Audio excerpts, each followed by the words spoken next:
حضرت ابو موسیٰ اشعری رضی اللہ تعالیٰ عنہ سے روایت ہے، رسول اللہ صلی اللہ علیہ وسلم نے فرمایا، میں ایک دن میں 70 مرتبہ اللہ تعالیٰ سے بخشش کی درخواست اور توبہ کرتا ہوں۔ سننے ابن ماجہ حدیث نمبر 3816۔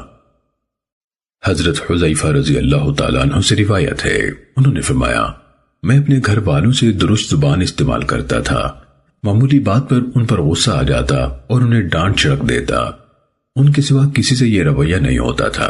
میں نے یہ بات نبی صلی اللہ علیہ وسلم سے ذکر کی تو آپ نے فرمایا، تم استغفار کیوں نہیں کرتے؟ ایک دن میں 70 بار استغفار کیا کرو۔ سننے ابن ماجہ حدیث نمبر 3817۔